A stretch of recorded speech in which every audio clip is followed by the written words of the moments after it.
Good evening all dear students, welcome to Unnati online classes. आज आपको physics का part 5 अर्थात 12th क्लास की फिजिक्स का पार्ट 5 जो है वो बताया जाएगा। उसके बाद आपको हमारी 4 क्लासें जो हैं वो मिल चुकी हैं और उम्मीद आप सभी से ये है कि वो सारी क्लासें हमारी जो है आप लोगों को सुचारू रूप से समझ में आई होंगी। ठीक है, तो स्टार्ट करते हैं आज का सेशन जो है। ठीक है, तो लास्ट हेडिंग हमारी जो थी एक वो डेरिवेशन था। उस डेरिवेशन में हमने जो है कि जो फॉर्मूला था उसको प्रूफ कर लिया था। उसके बाद आज जो है आपको दूसरा डेरिवेशन पढ़ाया जाएगा जो रहेगा हमारा निरक्षीय स्थिति में वैद्युत द्विध्रुव के कारण वैद्युत क्षेत्र की तीव्रता।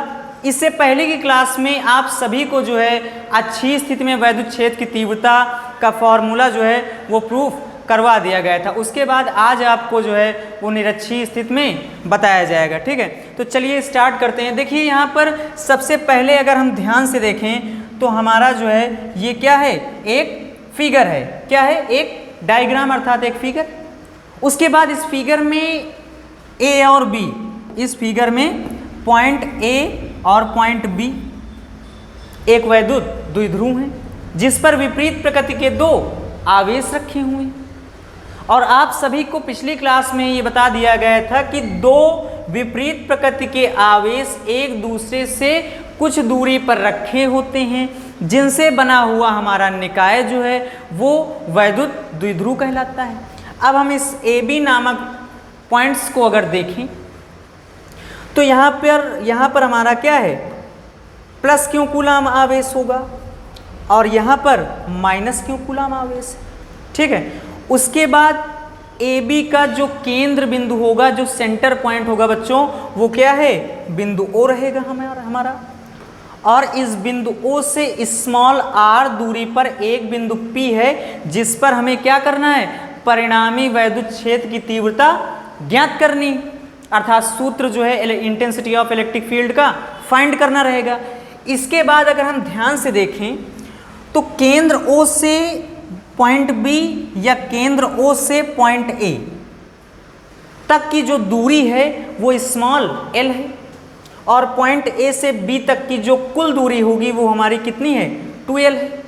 ये बात क्लियर हो गई आपको। उसके बाद अगर हम प्लस क्यू के कारण देखें तो देखिए आप लोगों को पहली क्लास में ये बताया गया था कि पॉजिटिव चार्ज के कारण जो वैद्युत बल रेखाएं होती वो किस तरफ होती हैं बच्चों, बाहर की ओर होती हैं। और माइनस आवेश के कारण यानी निगेटिव चार्ज के कारण जो इलेक्ट्रिक फील्ड लाइंस होंगी उनकी डायरेक्शन अंदर की ओर होगी। इसीलिए आपको जो है प्लस क्यू कूलाम होने के कारण E1 जो है वो प्लस क्यू के कारण वैद्युत क्षेत्र की तीव्रता है और E2 जो है वो माइनस क्यू के कारण हो जाएगी। ये बात क्लियर हुई। और एक बात यहाँ से ये समझिए कि E1 और E2 दोनों से समान कोण पर एक परिणामी वैद्युत क्षेत्र की तीव्रता हमें निकालनी रहेगी। ये पॉइंट आपको क्लियर हो गया। उसके बाद अगर हम ध्यान से देखें तो under root r square plus l square और ये under root r square plus l square कैसे आया, तो बच्चों आपको यहाँ से ये बता दिया जाए। देखिए ध्यान से, अगर कोई भी फिगर या आकृति आपको इस तरीके से दिख रही है, इसका मतलब ये क्या है, एक समकोण त्रिभुज है। अब ये तो हमारा फिगर में क्या था, पॉइंट ओ था अर्थात केंद्र था और ये पॉइंट ए था अर्थात प्लस क्यू कूलम था। तो ये लेंथ हमारी थी स्मॉल एल। उसके बाद ये परपेंडिकुलर अर्थात पॉइंट पी यहाँ पर था तो ये हमारी दूरी थी स्मॉल आर। अगर हम ध्यान से समझें यहाँ पर तो ये हमारा क्या हो जाएगा, लंब हो जाएगा। नीचे हमारा क्या है, बेस यानी आधार हो जाएगा। उसके बाद अगर हम इस रेखा को देखें तो ये हमारा हाइपोटेनियस मतलब कर्ण कहलाएगा। और इस फिगर में हमारा क्या है कि लंब ज्ञात है, हमें आधार ज्ञात है, लेकिन कर्ण हमें ज्ञात करना है। तो पाइथागोरस प्रमेय से यहाँ से हमें कर्ण ज्ञात हो सकता है। और पाइथागोरस प्रमेय क्या होती है कि कर्ण का स्क्वायर बराबर लंब का स्क्वायर प्लस हमारा आधार का स्क्वायर हो जाएगा। ये बात क्लियर हुई। ठीक है, तो कर्ण का स्क्वायर हमारा जो होगा वो होगा लंब का स्क्वायर मतलब आर स्क्वायर। उसके बाद प्लस है, प्लस हमने कर दिया, आधार क्या है एल है मतलब एल स्क्वायर हो गया। इधर से ये वाला देखिए ध्यान से, अगर हम यहाँ से ये स्क्वायर हटाएंगे तो इधर क्या लग जाएगा, रूट लग जाएगा। तो यहाँ से हम लिखेंगे कर्ण बराबर square root of r square plus l square हो गया हमारा। और यही हमारी क्या है, दूरी है, यही क्या है, दूरी है। अगर बच्चों ये चीज़ हम फिगर में देखें तो ये हमारी क्या निकल के आ रही है, under root r square plus l square. अब ध्यान से समझिए कि यही डिस्टेंस तो हमारी under root r square plus l square निकली, और सेम ही डिस्टेंस यहाँ पर होगी, क्योंकि एक समकोण इधर भी हमारा क्या हो रहा है, बन रहा है बच्चों, ठीक है। उसके बाद अगर हम आगे की ओर देखें इस फिगर में, तो इस फिगर में ये जो आपके तीनों मान निकल कर आए हैं, इसमें से हम sine cos tan sec cosec और कॉट का मान फाइंड कर सकते हैं। क्लियर हुई बात, ठीक है। उसके बाद अगर हम थोड़ा सा और आगे चलें आपके फिगर वाले में, इसमें तो इसमें हम लिखे दे रहे हैं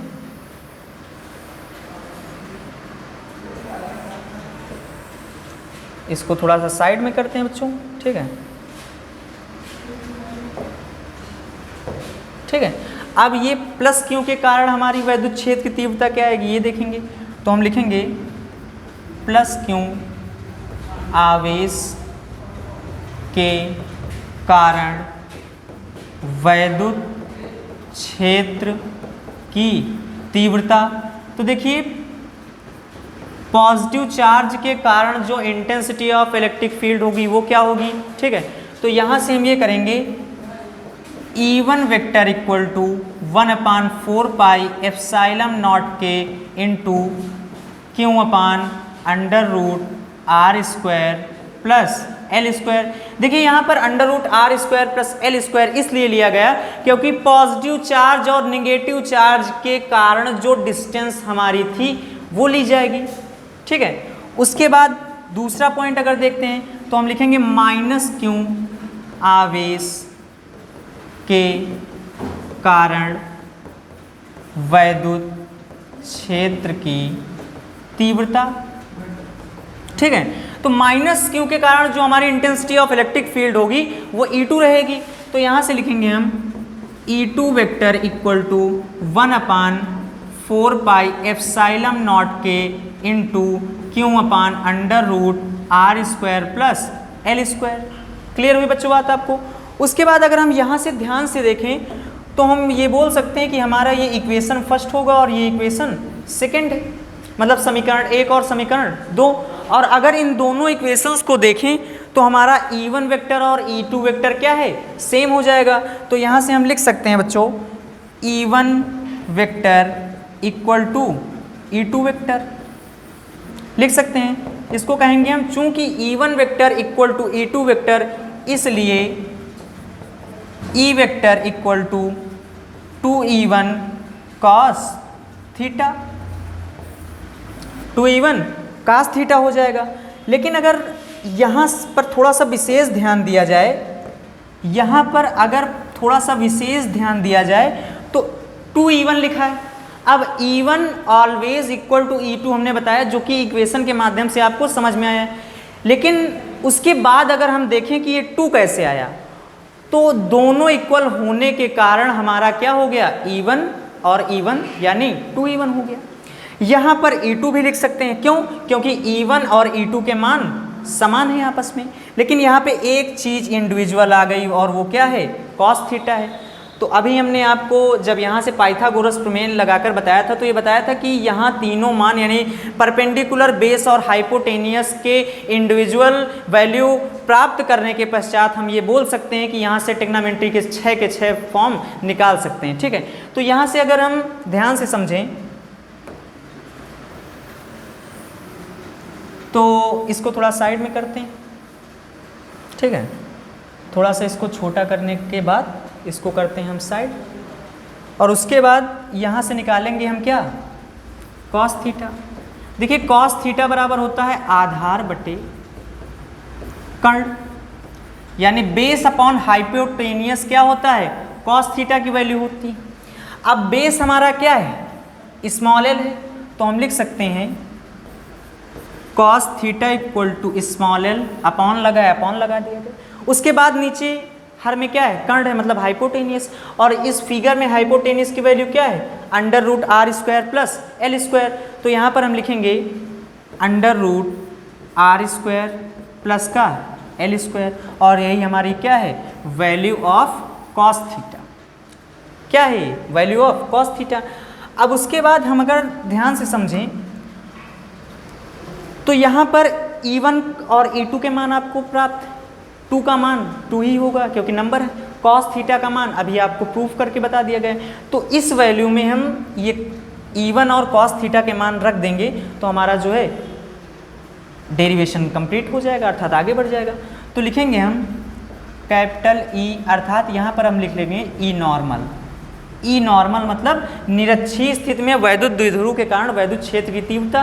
तो ई नॉर्मल बराबर लिखेंगे 2 इंटू 1/4 पाई एप्साइलम नॉट के into q upon under root r square plus l square की पावर 2 हो जाएगी।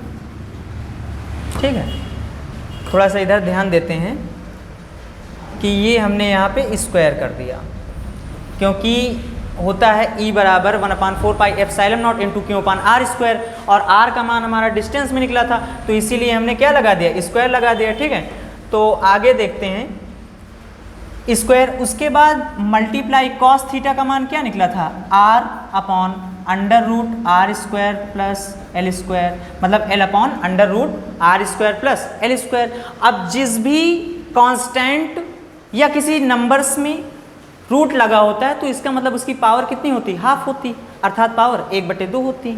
ठीक है, तो इसको हम आगे जब सॉल्व करेंगे तो हमारा हो जाएगा E normal equal to 1/4 pi epsilon not into, यहाँ पे क्या हो गया, इंटू, अब देखिए क्यों इंटू 2L कर सकते हैं, देखिए क्यों यहाँ पे कर सकते हैं, क्योंकि ये पूरा का पूरा क्या है, मल्टीप्लाई में है, तो हमने क्यों लिख दिया और 2 को हमने L के साथ में लिख दिया। ठीक है, उसके बाद हमने अपॉन लगा दिया। अब देखिए यहाँ पे लिखा हुआ है under root r square plus l square की पावर 2 मल्टीप्लाई, यहाँ पर क्या लिखा हुआ है, under root r square plus l square. लेकिन अगर हमने यहाँ से देखा, थोड़ा सा शॉर्ट करते हैं, तो शॉर्ट करने का मतलब कि स्क्वायर अगर हट जाएगा इसका तो इसका रूट भी हट जाएगा।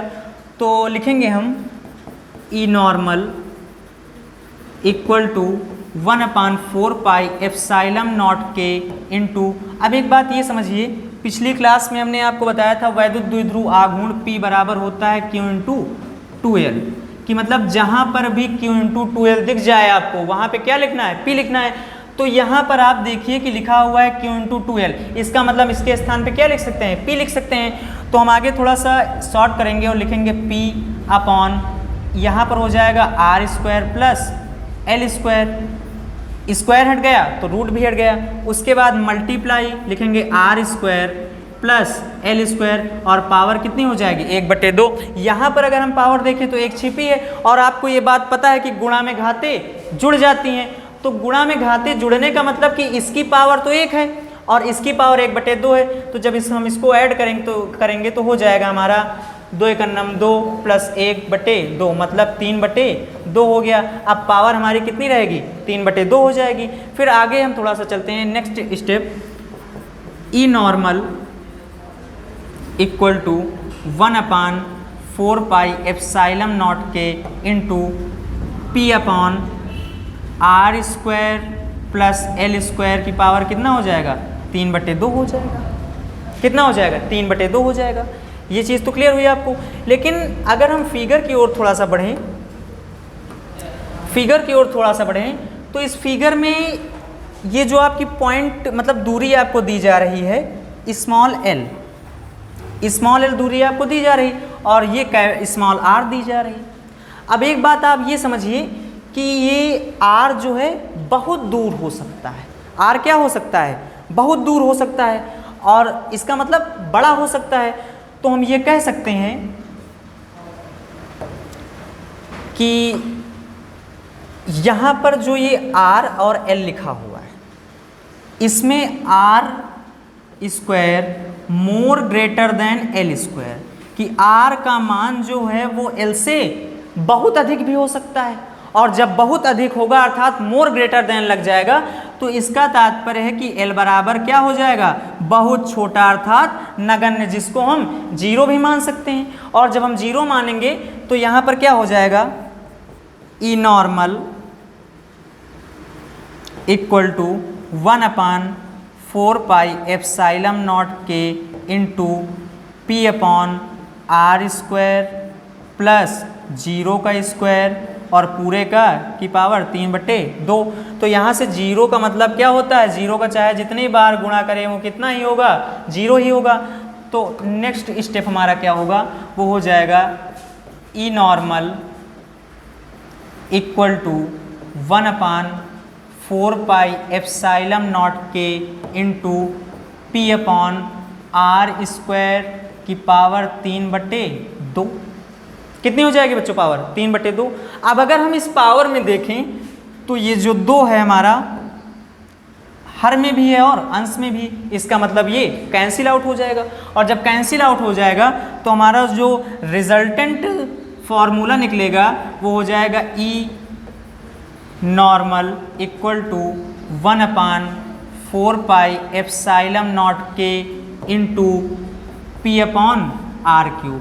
यही हमारे डेरिवेशन का जो रिजल्टेंट फॉर्मूला था वो यही था कि E normal equal to 1/4 pi epsilon not के into p upon r cube. ठीक है, तो ये डेरिवेशन भी आज आपका कंप्लीट हो गया। उसके बाद जो नेक्स्ट डेरिवेशन होगा वो अगली क्लास में आपको मिलेगा। तो उम्मीद यही आप सभी प्यारे बच्चों से है कि आपको ये क्लास जो है वो सुचारू रूप से समझ में आई होगी, और उसके बाद जो है जो भी आपके डाउट्स हों वो कमेंट्स में डाल दीजिएगा। ठीक है, और उसके बाद सारी क्लासेस ज्वाइन कीजिए। चैनल को जितना से ज़्यादा हो सके वो शेयर कीजिए। वीडियो अगर पसंद आया हो तो लाइक कीजिए। ठीक है, थैंक यू।